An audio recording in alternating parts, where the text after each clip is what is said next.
ನಮ್ಮ ಈ ಪ್ರಯತ್ನಕ್ಕೆ ನೀವು ಅಪಹಾಸ್ಯ ಮಾಡಿದ್ರೆ ಅದು ಮತ್ತೆ ನಿಮಗೆ ಬೂಮರಂಗ್ ಆಗುತ್ತೆ, ಅದು ನಿಮ್ಗೆ ವಾಪಸ್ ಬರುತ್ತೆ.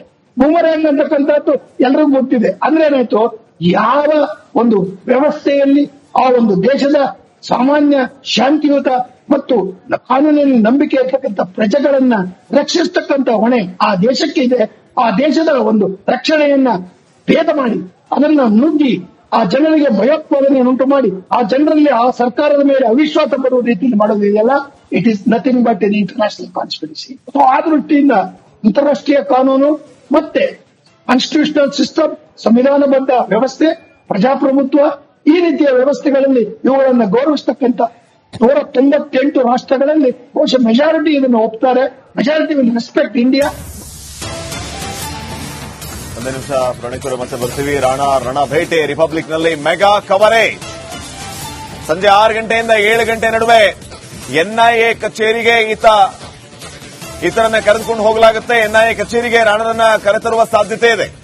ದೆಹಲಿಯ ಸಂಚಾರ ಪೊಲೀಸರಿಗೂ ಕೂಡ ಈಗಾಗಲೇ ಈ ಮಾಹಿತಿ ರವಾನೆ ಆಗಿದೆ. ರಿಪಬ್ಲಿಕ್ ಕನ್ನಡಕ್ಕೆ ಉನ್ನತ ಮೂಲಗಳು ಈಗ ಮಾಹಿತಿಯನ್ನು ನೀಡಿರೋದು. ಸಂಜೆ 6 ಗಂಟೆಯಿಂದ 7 ಗಂಟೆ ಅವಧಿಯಲ್ಲಿ ಈತನನ್ನ ಎನ್ಐಎ ಕಚೇರಿಗೆ ಕರೆದುಕೊಂಡು ಹೋಗಲಾಗುತ್ತೆ ಅನ್ನುವಂತ ಮಾಹಿತಿ ಈಗ ಲಭ್ಯ ಆಗ್ತಾ ಇದೆ. ಈಗ ಚಿಕ್ಕ ಬ್ರೇಕ್ ಇರುತ್ತೆ. ಬ್ರೇಕ್ ನಂತರ ಇನ್ನಷ್ಟು ಡೀಟೇಲ್ಸ್ ಕೊಡ್ತೀವಿ.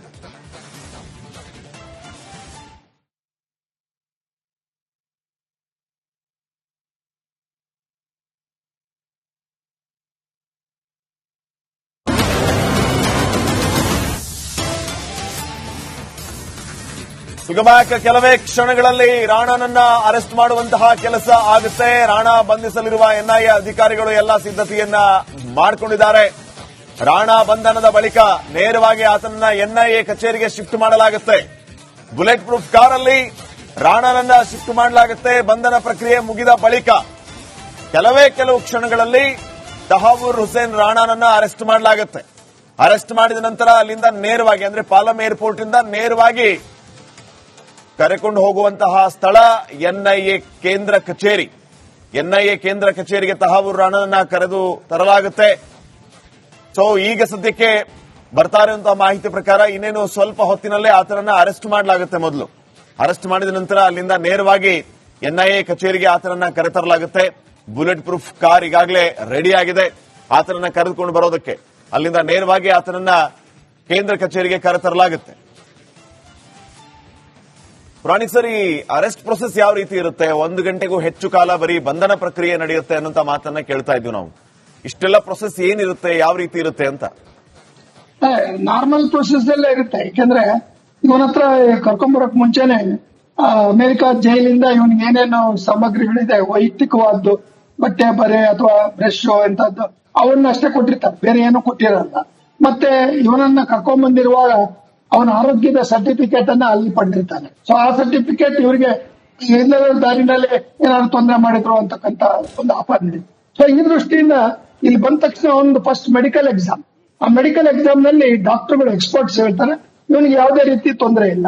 ಅಂದ್ರೆ ಅವನು ಹೇಳಿದ್ ನನಗೆ ಅಮೆರಿಕಾದಿಂದ ಭಾರತಕ್ಕೆ ಕಳಿಸ್ಬೇಡಿ, ಇಲ್ಲಿ ಟ್ರೀಟ್ಮೆಂಟ್ ಆಗ್ಬೇಕು, ನನಗೆ ಅಲ್ಲಿ ತೊಂದರೆ ಆಗುತ್ತೆ, ತೊಂದರೆ ಕೊಡ್ತಾರೆ. ಇದೆಲ್ಲ ಅಂದ್ರೆ ಎಸ್ಕೇಪಿಂಗ್. ಸೊ ಎಸ್ಕೇಪಿಂಗ್ ಎವಿಡೆನ್ಸ್ ಅನ್ನ ರೂಲ್ ಔಟ್ ಮಾಡುವ ಪ್ರಕ್ರಿಯೆಯನ್ನ medical, that is the first important process. ಆ ಪ್ರೋಸೆಸ್ ಆದ ನಂತರ ಮ್ಯಾಜಿಸ್ಟ್ರೇಟ್ ಹತ್ರ ಕರ್ಕೊಂಡು ಹೋಗ್ತಾರೆ ಪಾಟಿಯಾಲ ಹೌಸ್ ಅಲ್ಲಿ. ಆ ಮ್ಯಾಜಿಸ್ಟ್ರೇಟ್ ಮುಂದೆ ಇವ್ರನ್ನ ಕೇಳ್ತಾರೆ, ನಿನ್ಗೆ ಯಾವ್ದಾದ್ರು ದೈಹಿಕವಾಗಿ ತೊಂದರೆ ಕೊಟ್ರ ಅಂತ. ತೊಂದರೆ ಕೊಟ್ಟಿಲ್ಲ ಅಂತಕ್ಕಂಥದ್ದನ್ನ ಅವ್ನು ಹೇಳಲ್ಲ. ಅವ್ನು ತೊಂದರೆನೇ ಆಯ್ತು ನನಗಿದು ಅದು ಇದು ಅಂತ ಹೇಳ್ತಾನೆ. ಅದು ನಮ್ಮಲ್ಲ, ಸುಮ್ಮನೆ ಒಂದು ಫಾರ್ಮ್ಯಾಲಿಟಿಗೆ ಅಷ್ಟೇ. ಸುಮ್ಮನೆ ಒಂದು ರೀತಿಯಲ್ಲಿ ಅವನಿಗೆ ಒಂದು ರೀತಿ ಅವಕಾಶ ಕೊಟ್ಟಂಗೆ ಟು ರೂಲ್ ಔಟ್ ಅಬ್ಜೆಕ್ಷನ್ಸ್. ಮೂರನೇದು, ಇವನ ಒಂದು ಅರೆಸ್ಟ್ ವಾರಂಟ್ ಆದ ತಕ್ಷಣ ಇವನ ಬಾಡಿ ವಾರಂಟ್ ಅಂತಕ್ಕಂಥದ್ದನ್ನು ಮಾಡಿ. ಸೊ ಬಾಡಿ ವಾರಂಟ್ ಅಂದ್ರೆ NIA can take him for interrogation.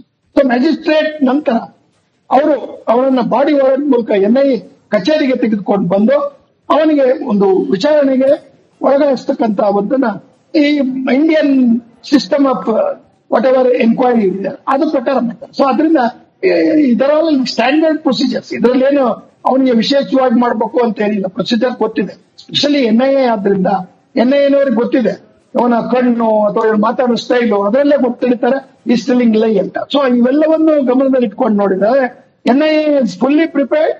I don't think Rana can escape any type of interrogation. ಅವನಿಗೆ ದೈಹಿಕವಾಗಿ ಚಿತ್ರಹಿಂಸೆ ಕೊಡದೇ ಇರ್ಬೋದು, ಬಟ್ ಅವನಿಗೆ ಗೊತ್ತಿದೆ ಒಂದ್ಸಾರಿ ಯಾವ ಅಮೆರಿಕಾದ ಒಂದು ಜೈಲಿನಿಂದ ಇವನಿಗೆ ಇಂಡಿಯನ್ ಅಥಾರಿಟೀಸ್ಗೆ NIA ಹ್ಯಾಂಡ್ ಓವರ್ ಮಾಡಿದ್ರೆ the matter ends there. So ಅಮೆರಿಕಾದ ಇಂಟರ್ಫಿಯರೆನ್ಸ್ ಇರಲ್ಲ. ಅಮೆರಿಕ ಅವನನ್ನು ಗಡಿಪಾರು ಮಾಡಿದೆ. ಎಕ್ಸ್ಟ್ರಾಡಿಷನ್ ಅಂದ್ರೇನು? Is a person non Greta.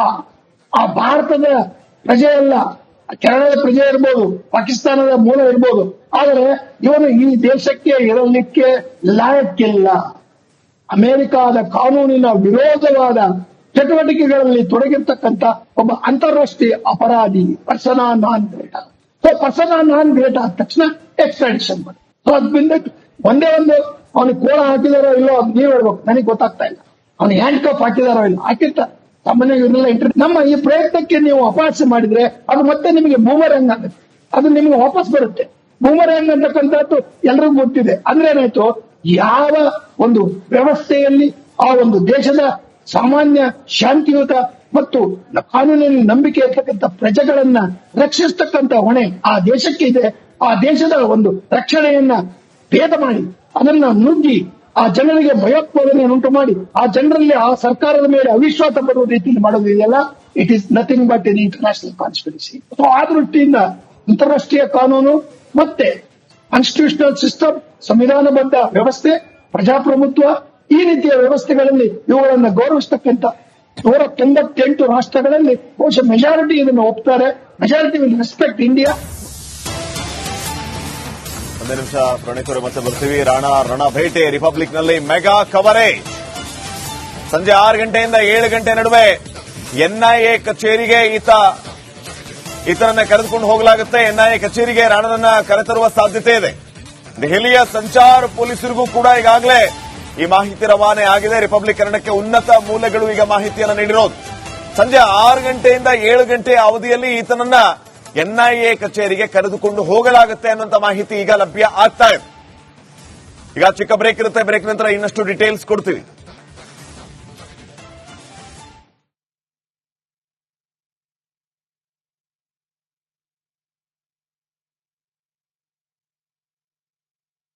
ನಮ್ಮ ಈ ಪ್ರಯತ್ನಕ್ಕೆ ನೀವು ಅಪಹಾಸ್ಯ ಮಾಡಿದ್ರೆ ಅದು ಮತ್ತೆ ನಿಮಗೆ ಬೂಮರಂಗ್ ಆಗುತ್ತೆ, ಅದು ನಿಮಗೆ ವಾಪಸ್ ಬರುತ್ತೆ.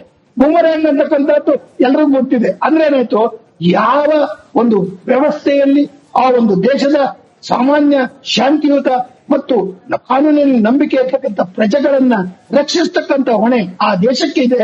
ಆ ದೇಶದ ಒಂದು ರಕ್ಷಣೆಯನ್ನ ಭೇದ ಮಾಡಿ ಅದನ್ನ ನುಗ್ಗಿ ಆ ಜನರಿಗೆ ಭಯೋತ್ಪಾದನೆಯನ್ನು ಉಂಟು ಮಾಡಿ ಆ ಜನರಲ್ಲಿ ಆ ಸರ್ಕಾರದ ಮೇಲೆ ಅವಿಶ್ವಾಸ ಬರುವ ರೀತಿಯಲ್ಲಿ ಮಾಡೋದಿದೆಯಲ್ಲ, it is nothing but an international conspiracy. So ಆ ದೃಷ್ಟಿಯಿಂದ ಅಂತಾರಾಷ್ಟ್ರೀಯ ಕಾನೂನು ಮತ್ತೆ ಕಾನ್ಸ್ಟಿಟ್ಯೂಷನಲ್ ಸಿಸ್ಟಮ್, ಸಂವಿಧಾನಬದ್ಧ ವ್ಯವಸ್ಥೆ, ಪ್ರಜಾಪ್ರಭುತ್ವ, ಈ ರೀತಿಯ ವ್ಯವಸ್ಥೆಗಳಲ್ಲಿ ಇವುಗಳನ್ನು ಗೌರವಿಸತಕ್ಕಂಥ 198 ರಾಷ್ಟ್ರಗಳಲ್ಲಿ ಬಹುಶಃ ಮೆಜಾರಿಟಿ ಇದನ್ನು ಒಪ್ತಾರೆ.